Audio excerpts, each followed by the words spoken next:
Welcome to this week's episode of Art Wisdom Podcast with Chris and Kat from our new little space here. Very cool. We're very happy with it. And we're talking to you this week about, have you ever just lost your confidence with what you're doing? You're not getting the traction that you want, and you just feel like sometimes, packing it all in and you don't know what to do. Right. And I think it's so common. I think it's common for everyone, Have you ever felt like that, Chris?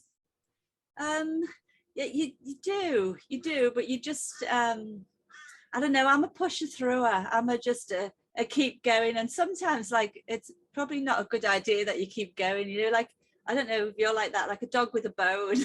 And they just keep pushing through and keep doing stuff and that.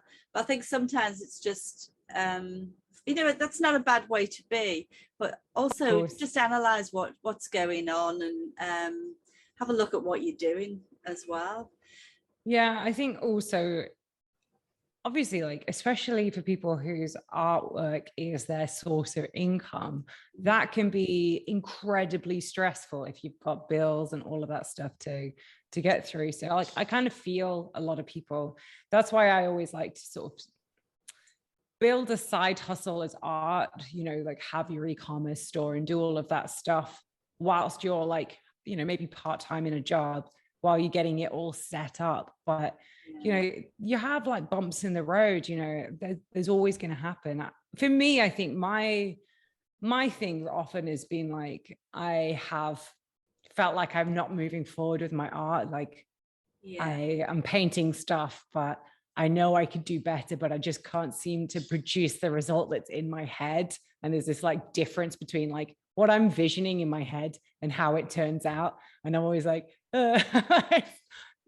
always, how it is. It can be just a skills gap though, can't it? It's just so we have to go through the process of just keep going with things till we actually fill that skills gap.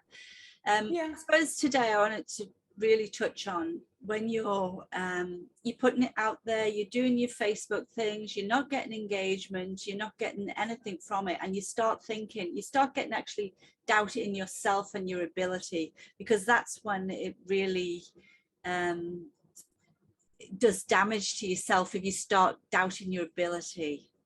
Yeah, right, I agree. And to be honest, it's funny because in a way, all of that is a skills gap also, as well as the painting stuff. So there's a few things to do whenever you post things that aren't picking up engagement and stuff. And that can be very demoralizing, because sometimes you think, does anyone actually care? Yeah. Which can be really hard. So I tend to break it down by going through the process of analyzing the content. One of the things that got me through the sessions when I felt like I probably wasn't painting my best, or I was struggling to get myself to paint, or whatever it was really focusing on seeing every failure as a lesson, and sitting and thinking, well, what is it that I'm learning from this one piece? Right. And sometimes with a post, it might be, and this comes in part of doing research on a social media platform that you're using. If it's a social media thing, right? It's okay, so I've done this thing. I thought I did a good job and it's not really worked out, whatever it is. It depends on the platform, bear in mind. Some platforms are just not built for certain types of content. But if you know that it's the right kind of content for that platform, it's usually maybe just the way that it's been formatted. Or in some cases, it's while you've got super small accounts, getting the momentum is often the challenge, right? Once you've got a big account, it does get a lot easier, but how do you do it? So the first thing is to start small by interacting with a group of small people. So commenting on their posts, commenting or resharing or DMing them or messaging them, and actually building social relationships just with a few people. How do you pick those people? That's a good question. Obviously, you want someone that you align with. So maybe you see someone else that's doing something either on the same track or whatever, but you can analyze and do it that way. Firstly, it's trying to learn a lesson, right? Sometimes I'd do a painting and it'd be terrible. And the only thing that I could think about what I might have learned was that I've learned that, you gesso something in both directions, you know, and you make sure you do it twice, or you do the edges first or something like that. Sometimes you're kind of clutching at straws to find something, but the actual act of sitting down and going, what is it about this piece of content, this way that I've written it, all of this stuff that isn't capturing people, you know? So looking at it and comparing it to something, I often do it side by side and go, what does this thing have that this thing doesn't? And sometimes the differences are subtle, but they are enough to make a big impact, you know? So for instance, if it was like a video content, it might be that normally video content is like full screen, and maybe your video content is cropped and it's just a small portion of the screen, and therefore it's kind of hard to see what's going on. It might be that the shot that you've taken, or the product, or the whatever, the photo of your artwork might be a little bit dark. Not like the actual artwork is dark, but you know, there might not be appropriate lighting. Those kinds of things. Might be that if it was a video, maybe it's like shaky footage or something. If it's text, it might just simply be that there's too much, or it's difficult to read, or it's not compelling in a way. It might feel too marketing-y or salesy. So it's like every time you hit that roadblock, it's like analyzing, what is it about this piece of content? Now, sometimes you're not going to really know, and you just have to, in those cases, guess. Right. And then just like, guess what you think it is, then try the next time to change that, whatever that is. It's like, so it might be, the content's a bit shaky, or it's not full screen, it's a little bit, you know, so try again and change that one thing. And every time you look back at those old pieces, it's like, don't look at them as, oh God, what a failure. It's like, look at them as like, oh, that was like a vital piece of, like a vital lesson. And you might decide it's something, and then you put that into play and it doesn't do any difference, and that's fine. Try the next thing, just keep on trying things, and eventually you get to a point where it starts to work. But it does take time, you know, and it takes a bit of determination to get some of those things right. But it's like keeping going, but keeping going, you're saying, like with information, with like each time that you're doing it, you're improving your skills of what you can see and what you're putting out there as well. I suppose my thing is as well, like, to not lose your confidence while you're doing that. You know, don't let it beat you down and get you down, because it can so easily get you down. And it might just be that you're just giving it to the wrong people. You know, if you're showing your work, we've done a video on your avatar, finding your audience. If you're showing it in the wrong places to the wrong people, then, you know, it's not going to take traction anyway. Right, that's true. I mean, yeah, there's so many different things it could be. Like when things aren't working, it could be almost anything. There's a lot of options for where it could go wrong, right? Because kind of the process is a little bit like a chain, you know, has all these connected links, and if one is broken, the whole system doesn't work. So you have to sort of attack it sort of as methodically as you can and try and work it out, you know. As you said, it might be talking to the wrong people. It might be the wrong messaging, or, you know, you might not be sure either, you know, but you just got to keep on. Don't take that personally as well. And I think that's something that, you know, if you like you know, all people won't like your art. And it's, please don't be everything to everybody, because you'll be nothing to nobody. Nobody will know what you are, what you're doing, and you'll just confuse people.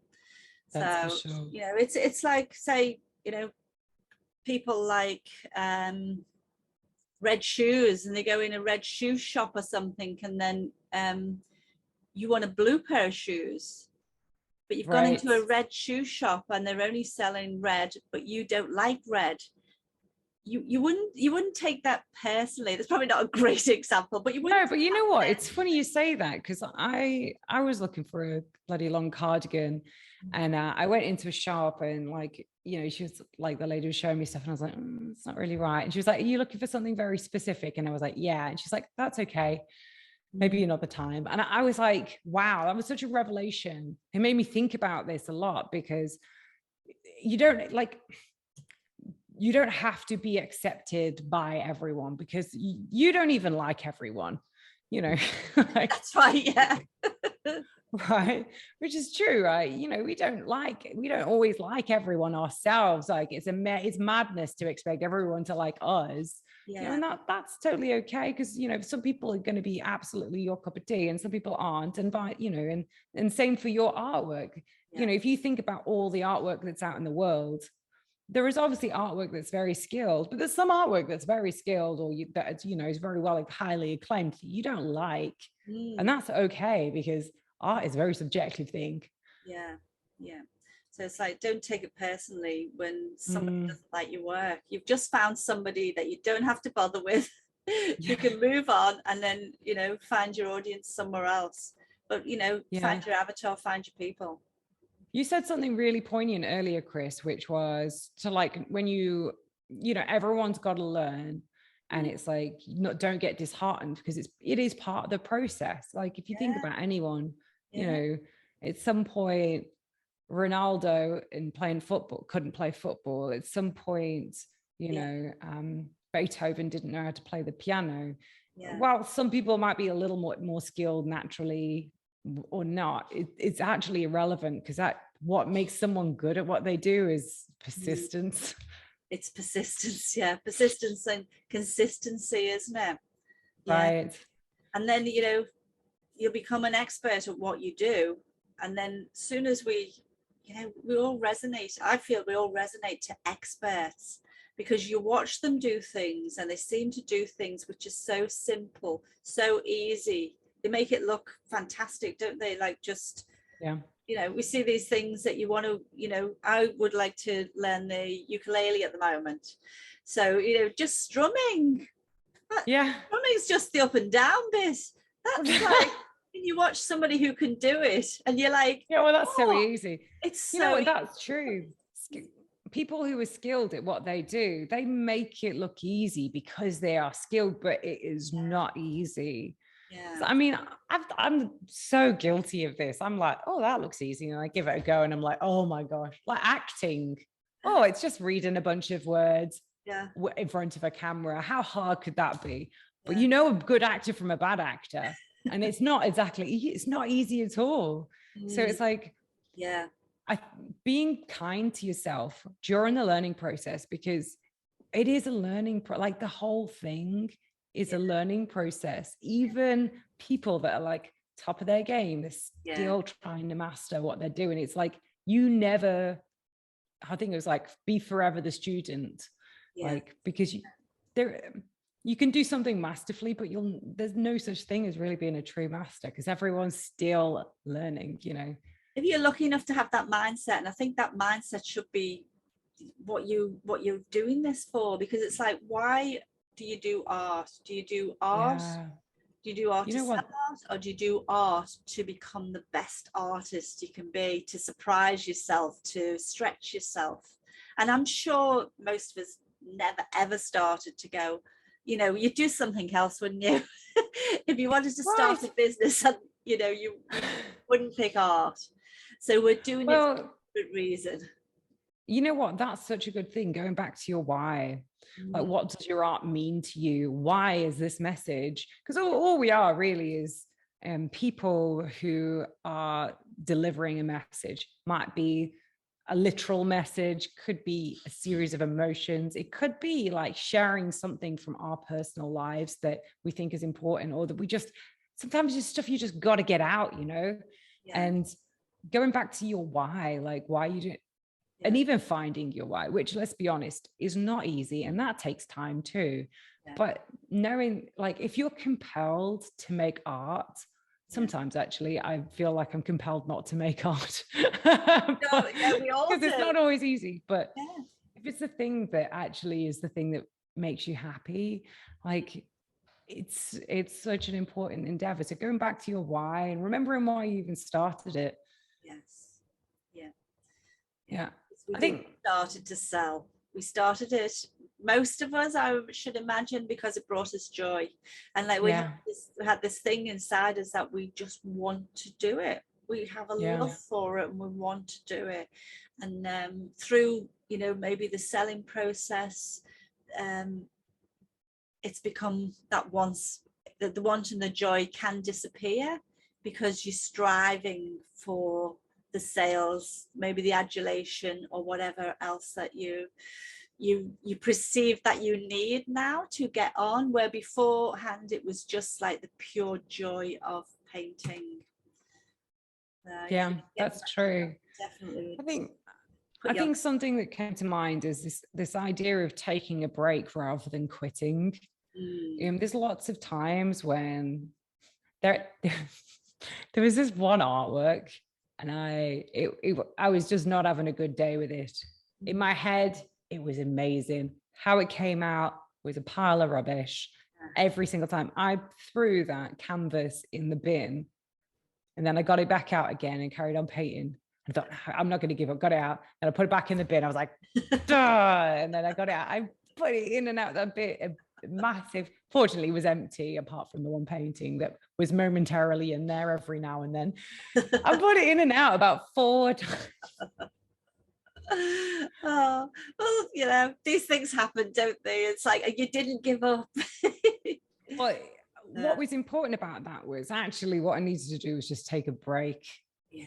And I think sometimes the key is not to take a permanent break. Yeah. But, you know, when you're tired, learn to rest, not to quit. I read that on a Facebook quote somewhere, and it really resonated with me. And it's true for anything. It's true for your health. It's true for your work life. It's true for your relationship. It's true for every aspect of your life, that when something gets too much, whatever it might be, if it feels overwhelming, you feel like I have to quit. This is it. Just take a little break, because sometimes just the act of sleeping on it, your brain just comes up with stuff. It's amazing. Especially if you do it in a conscious process, like you sit down, you go, all right, I did this and it didn't really work. Here are a couple of things that I didn't do great this time. Not for the sake of lambasting yourself, but for the sake of thinking, well, what can I improve next time? And saying like that, but then taking a break, stepping back from the canvas or from the computer or from whatever it is, just for a little bit, just to get a bit of respite. Because sometimes I've wanted to give up, and I realize that actually I'm just hungry or tired.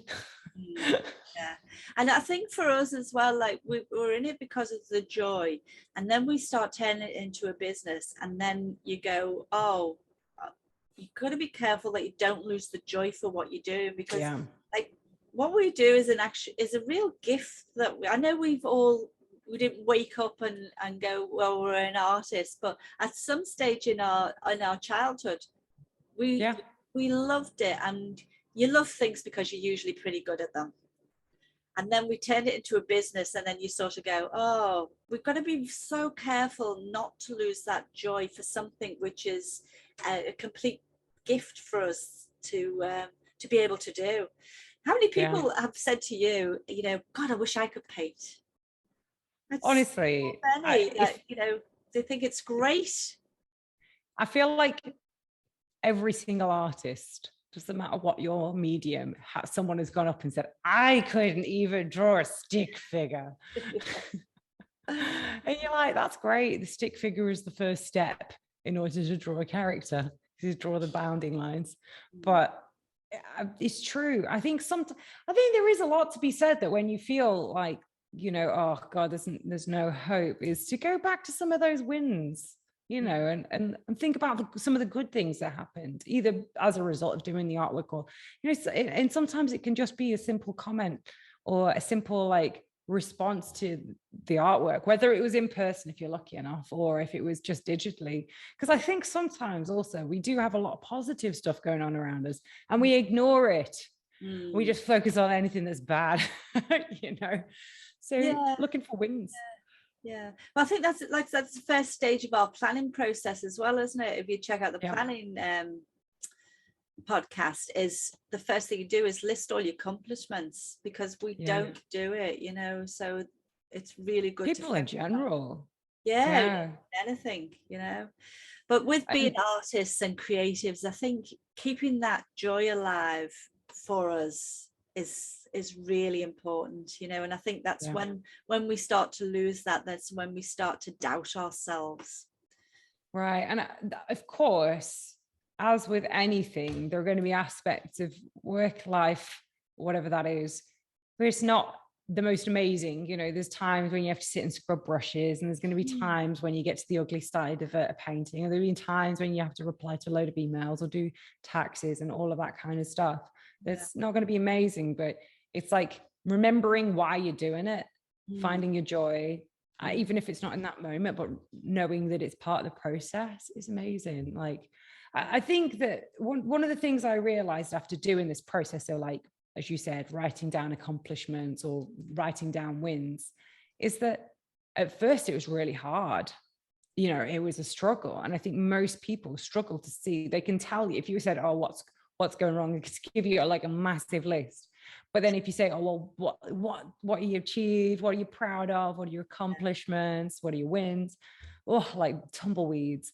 Because I realize it is a skill that most people don't have, because and this, I think this is a terrible shame, is that like polite society usually dictates that you don't, you know, that you don't talk yourself up or anything like that. But I feel like more people should. Because actually, why not? I mean, I don't think there's anything wrong. Like, I don't think there's anything wrong with it lifts your mood, doesn't it? Yeah, this is all about us. It's not about anybody else. We're not trying to impress anybody. This is just to make us feel good. Because if we feel good, we'll be, you know, we'll do the things that we need to do. But I found that hard, Kat. Write it, like when we do, I think we give like 10-15 minutes to write accomplishments. That's a long time. That's a long time. Oh gosh.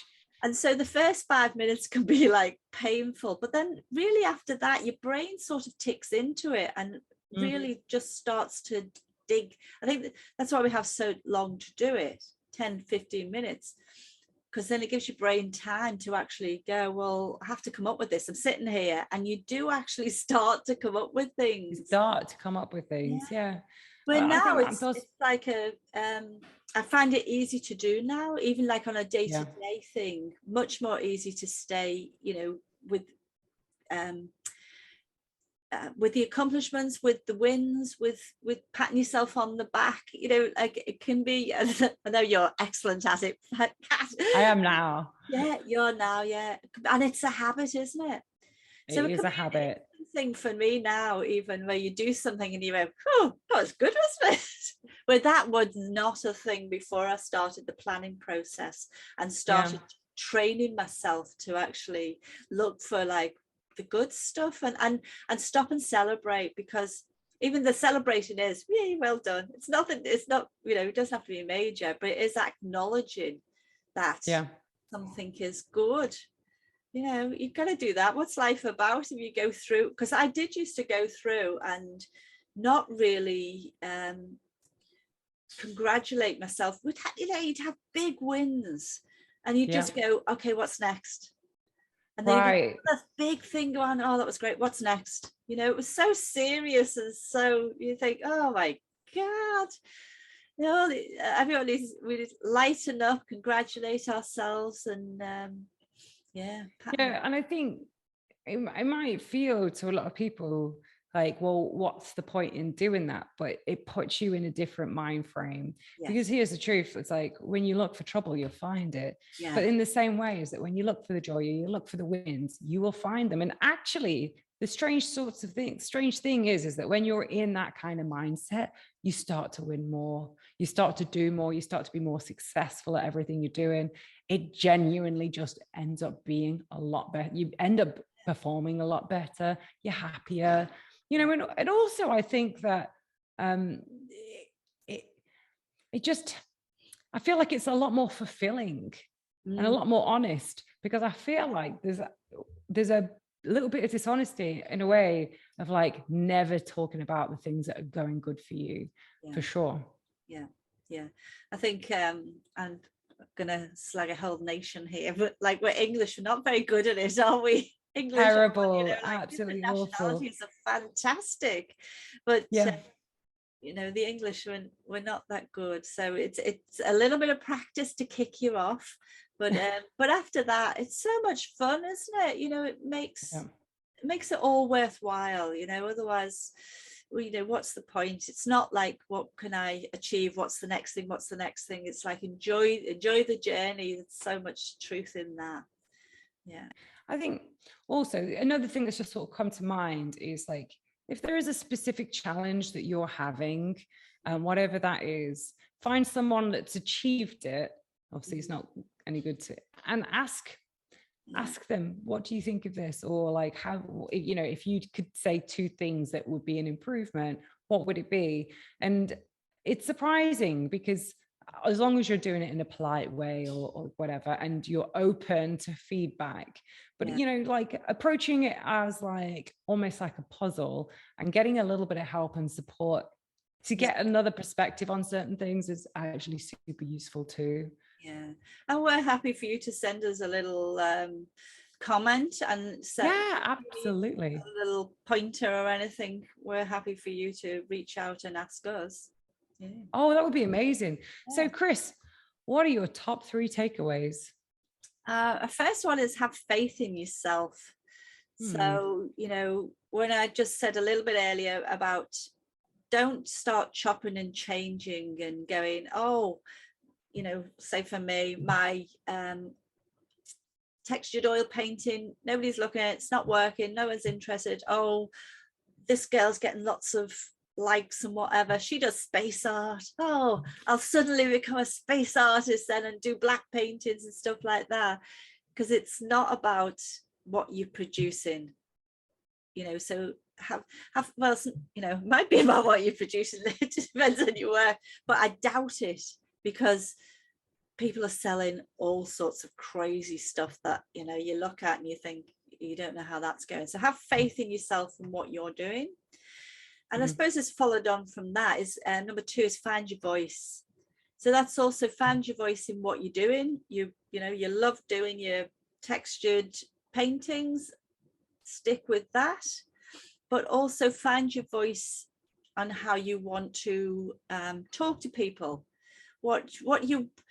because social media as well can be a pain in the bum when you're just doing it for just doing sake. But if you're doing it because you've got a voice and you want to talk about something, then there's a purpose and there's a meaning behind that.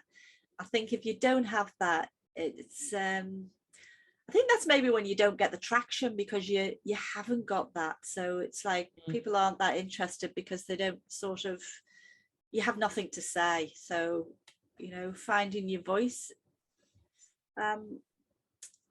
We've got lots of podcasts to help you find your voice, haven't we? Like your why, your planning, your avatar,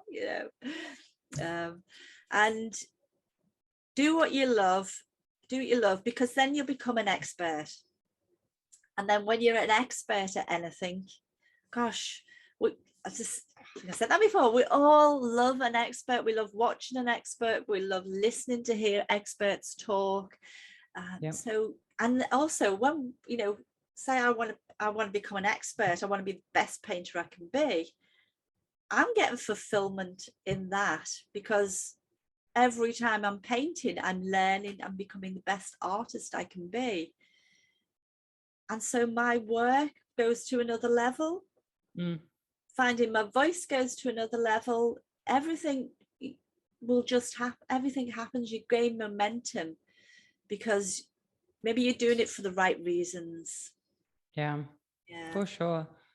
What's yours, Kat? My top 3 takeaways are, number 1, see every failure as a lesson, and literally sit down with a notepad and write down what you think either went wrong and how to improve it, but just with the thought of, what can I do better next time? Or like, how can I change it up? And if you aren't 100% sure, you can do some research, or you can ask someone, but always write something down, even if it's small, just something that you can try next time, right? So that you always have the next step and make it a habit.